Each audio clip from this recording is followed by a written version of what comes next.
এই যে মেথি সম্বাস দিয়ে মরিচ বাটা দিয়ে দিলাম। এখন এই পটলগুলো দিয়ে দেব। আজকে রান্না করব পটল আলু দিয়ে মাছের ঝোল।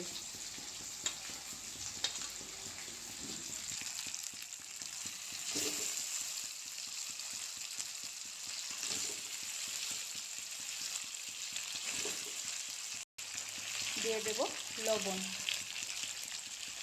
লবণটা যে যার আন্দাজ মতো দেবে, আর ঝালও যে যেরকম খেতে পছন্দ করো সেই মতোই ঝালটা দেবে।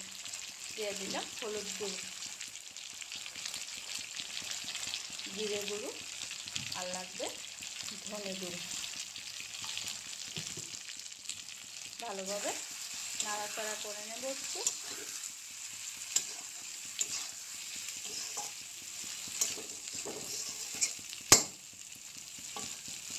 এখন ঢাকনা দিয়ে দেব যাতে পটলগুলো নরম হয়ে যায়, ভালোভাবে সিদ্ধ হয়।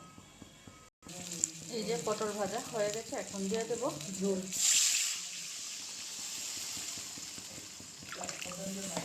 দিয়ে ভালো করে বলক তুলে নেব।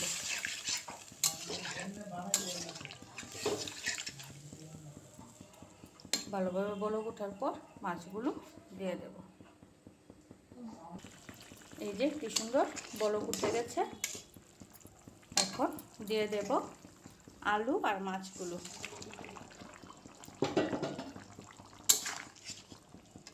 ভালো করে নাড়াচাড়া করে দেব যাতে মাছ আলুর মধ্যে ভালো করে রস মশলা সব কিছু ঢুকতে পারে।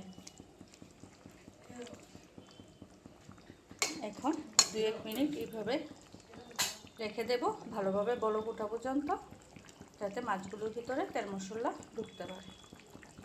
তারপর দেখাচ্ছি। এখন দিয়ে দেব গরম মশলার গুঁড়ো।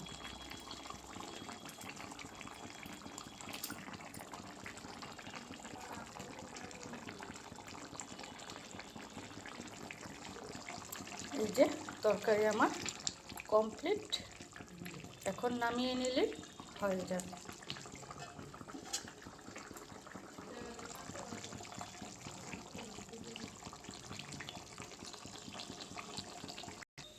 এই যে তরকারি নামিয়ে নিলাম। কীরকম হয়েছে আমার তরকারিটা অবশ্যই কমেন্ট করে জানাবে। ভালো লাগলে লাইক কমেন্ট শেয়ার করে দেবে। আর এইরকম ভিডিও দেখতে চাইলে অবশ্যই ফলো করে পাশে থাকবে। পুরো ভিডিওটা দেখার জন্য অসংখ্য ধন্যবাদ। এই দেখো আজকে 2 রকমের মাছ রান্না করেছি।